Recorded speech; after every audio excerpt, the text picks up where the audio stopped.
There you go. Cool. Hi everyone, I am Jess. I am the owner of Baby on the Move. If you haven't been into Baby on the Move, you should. It's a really good baby shop. So we are on Kokoro Valley Road. We are a normal baby shop that has all baby products from nursery to feeding to everything you can think of, but we specialise in car seats. So we are trained, qualified car seat technicians. So I've got myself and a staff of 5. 2 of them are just heading away on maternity leave, but they're all going to be, all of them will be trained up in installing car seats. Yeah, so if you're stuck with any kind of car seats, then you can always pop in and see us. I still read off a sheet, even though I've been doing this a couple of years now, because it keeps me on track and so I won't go off track.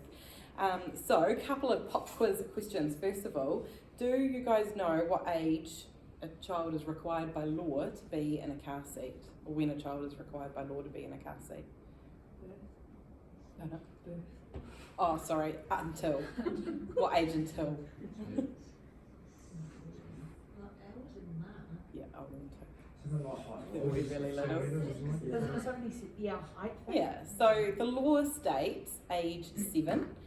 Or 8 if there is a booster seat in the car. So if they're 8 and there's a booster seat, they should be sitting in it, not beside it. But best practice is that they're 148 centimetres tall. So that's when the vehicle seatbelt starts to actually fit correctly. And there's a 5-step test you can do to ensure that the seatbelt does fit. But yeah, so that could be closer to a 12-year-old. Some adults aren't that. Like. I've only just graduated not long. Yeah, so recommendations definitely 148 centimetres tall at least, and also a maturity thing. Like once they're in just like in the seat, there's a whole lot more freedom that can kind of happen. So, but yeah, 148 centimetres, despite the law saying age 7, 8. I don't think there'd be very many 7 or 8 year olds that are 148 centimetres tall. My 7-year-old is doing rear facing and yeah, like they're definitely not that tall. If they are, they're definitely going to play basketball. But yeah. Do you know what age we rear face them until? So all babies start out facing the back. Do you know roughly what age we should rear face them? 2. Yeah. So again, the law says roughly 6 months, but we do not listen to that rule whatsoever. Highly recommend refacing until at least 2, and beyond that if you can. So it is 90% safer to rear face, and that's due to babies and toddlers, their spine doesn't start fusing together and forming correctly until the ages of sort of 2 to 4. So prior to that, if they are in a crash and they're forward facing in their car seat, with their heads being so massive and out of proportion to their body and so heavy, like the heaviest part of their body, it's not a good outcome. So that's why rear facing is much safer. So most car seats nowadays can easily get you 3, 4 rear facing, and some beyond that. We don't worry about their legs being, bent up or anything like that. They'll froggy them over, they'll put them up the back seat. We're trying to protect torso, head. It's the most important part. Dare I say it, that's what prosthetics are for. Like, if there's an accident, you don't worry about the legs. It's the last thing you're worried about. Yeah, so rear face as long as you possibly can. Do you know in the vehicle what the safest position to install a car seat is, if it's your first child? So middle rear is actually the safest because that's away from all impact zones, but left rear is where most people tend to put them, especially if you're having a cesarean or anything like that. It's quite difficult to get them in the middle, and you don't always get a great install in the middle either. And in New Zealand, most accidents are right frontal anyway, so that tends to be the furthest away from an impact. Obviously, once you've got 2, 3 children, 3 across the back, someone's sacrificed. So whoever on the day is, misbehaving. Now, New Zealand's really confusing with car seats. So we don't manufacture any of our own car seats, which means we can bring in car seats from all over the world. that means there's 3 different standards in New Zealand that can be sold. So you've got an American standard, Australian, New Zealand standard, and European. They are all stickered with different stickers. So this has got an American sticker on it, which is this yellow S sticker here. So that gets recertified as it enters New Zealand.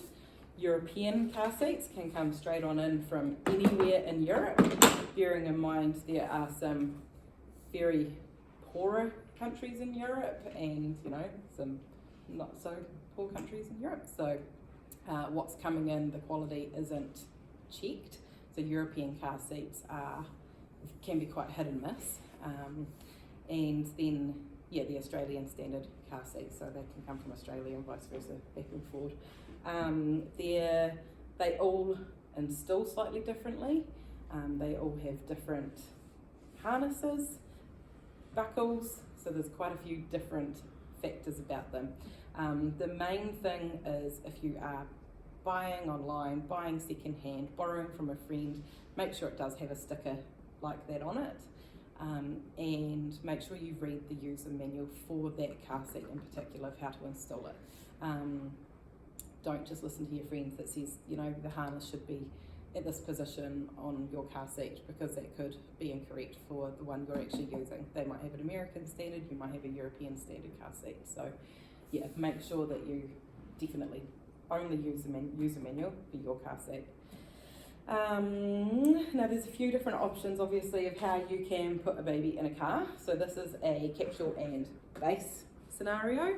You can go a capsule only, where the seatbelt would run over there around the back, and you'd have to uninstall that sort of every time. Or you can just go a fixed car seat that would take them right through to, you know, booster age if you wanted to. There's no right way or wrong way of doing it. It's whatever's convenient for you, and whatever works for the budget. So a lot of people tend to go a capsule and base, just for convenience. A lot of the time the capsules can click onto the pram, and which makes it just a bit easier, especially in winter. Put baby inside in the house, click it into the car outside, real nice and easy. If you are using a convertible car seat, so a car seat that takes them from newborn all the way through, you've just got to make sure that you've got one where the harness is small enough and can go tight enough and firm enough, and below the shoulders correctly or at the shoulders correctly, and that you can get a really good angle on it. Capsules, normally everything's sort of built on a smaller scale, you know, for a newborn. Yeah. How many of you have already got car seats? Cool. Have you tried installing them? Cool. Did you use Isofix or seatbelt? Isofix. Sweet. So, a few different ways of installing car seats. You've got Isofix, which is something like this, or sometimes it's a strap, and basically that clicks into 2 little like D-link things in the bottom of the seat bite. They can be a bit tricky to find. Most newer cars tend to have them. So that's a real nice, easy, convenient way to install, because you're just clipping it in. It's not, a lot of people think it's the safest way to install, and I must buy a car seat that has Isofix, and I must have a car that has Isofix, when in actual fact, that's not the case. Whatever way you get the install done firmest is the safest way, but also Isofix is actually only a temporary measure. So Isofix generally has a weight limit somewhere between 15 and 18 kilos in most car seats and most vehicles. So once a child is beyond that weight, you've got to switch to a seatbelt install anyway. So it actually doesn't matter whether you've got Isofix or not.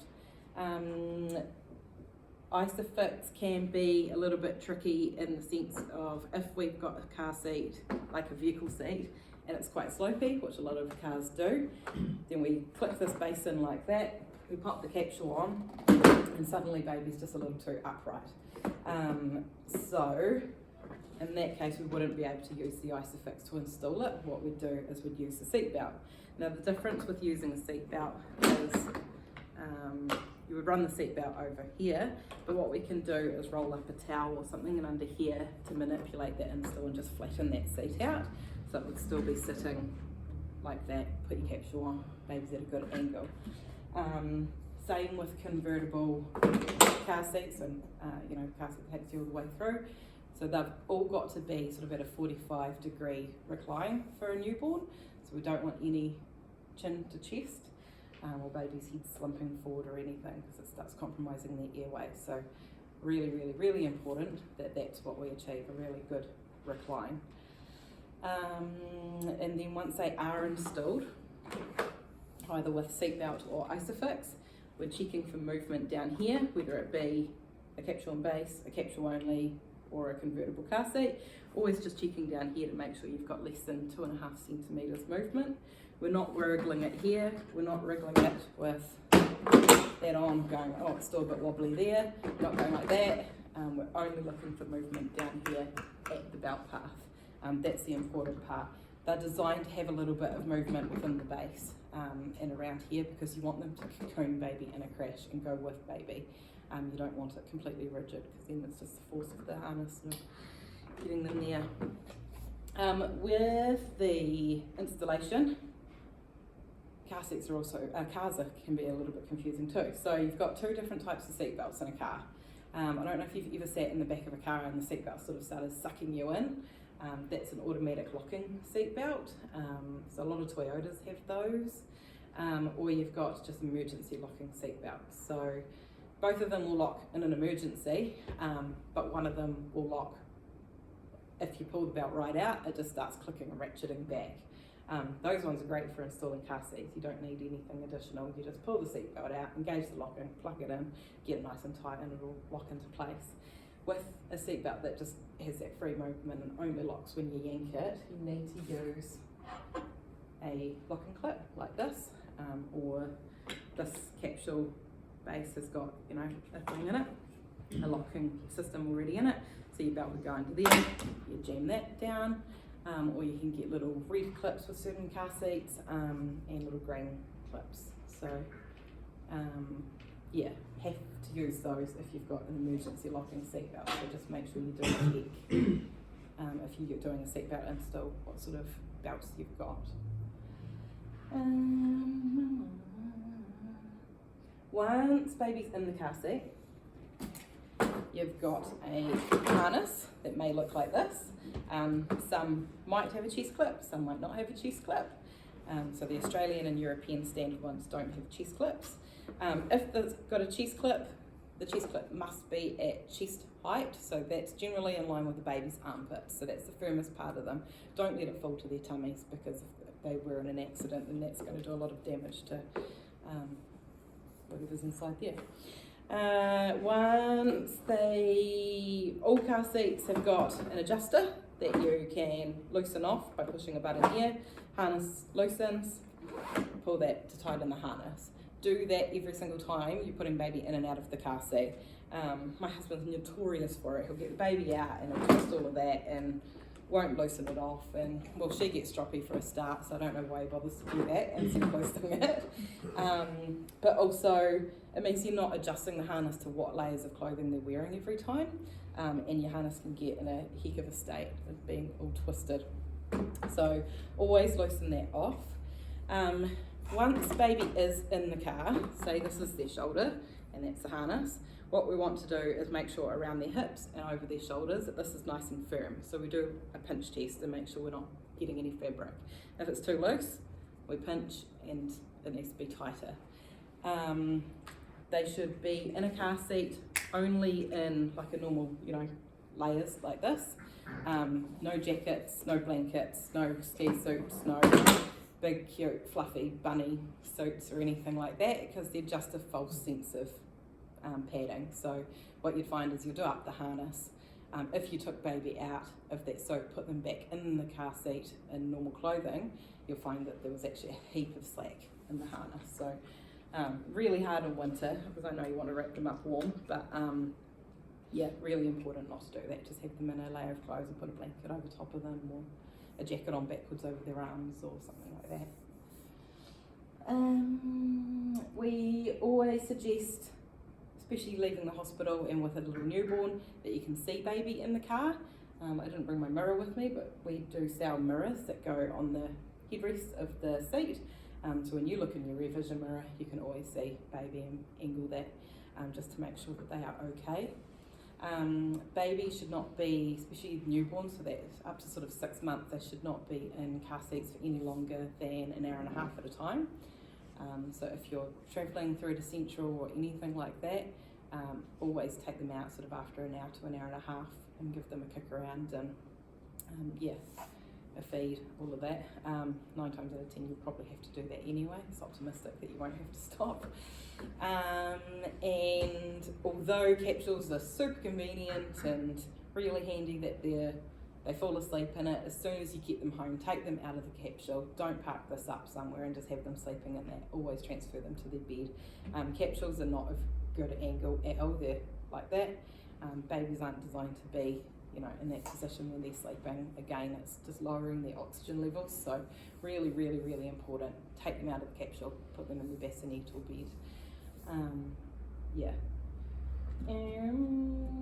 All car seats have got, just to bombard your brain even more, all car seats have got expiry dates. So if you are buying second hand, borrowing from a friend or anything like that, do check the lifespan on it. Now, it'd be really good if the lifespan was just like this nice big stamp that said don't use after this date. It's not. It's normally some little dials moulded into the plastic that you've then got to work out from there the manufacturer date what kind of lifespan your capsule has. If you get stuck, it is available on our website. Pretty much every car seat you could possibly find as a list of what the length of how long before they expire. So always check that. They can't be used after they're expired. And just make sure if you are borrowing and going second hand, you're looking for any stress marks in the plastic that could indicate that it's been in a crash, especially around where the harness goes through, and how it's been stored. You don't want any dust and mould or anything like that for your newborn. So definitely place to check that. Now so you guys get a bit late to this class, so it's a bit late now, but you guys get 10% off hires if you hire from us, so you can hire capsules, which a lot of people do for that first 6 months rather than just buying a capsule, and then they save the money to go into that next stage seat, which can last from 6 months right through to 8 years if they want to. So you get 10% off that, and we do $15 hire, $15 installs for you guys as well. So regardless of where you've bought it from, we can check it. It doesn't cost us anything. We don't charge you if you just pop in and we have a quick look at it and we don't have to do anything. But if you want us to install it, then it's just $15. And we show you how to use it and adjust it and all of that as well. So a bit of education around that. That's it. Any questions? Brains are fried. Our fruits.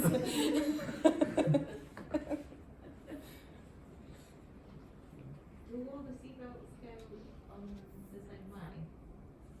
Like No. Securing them? No. So again, comes down to the user manual. So like with an American car seat, American standard seat, your seatbelt will generally only go across the belt path here. With a lot of European car seats, they'll go down from the door, half over the seat and around the back. So you've got it coming hooked into a piece around the back here and up over baby's lap normally. And Australian seats, again, seatbelt generally only goes through here, but you've got a top tether that needs to be anchored into your boot. So that's why it's very important to read your user manual for what car seat you've got. They are so different. Yeah. Any other questions?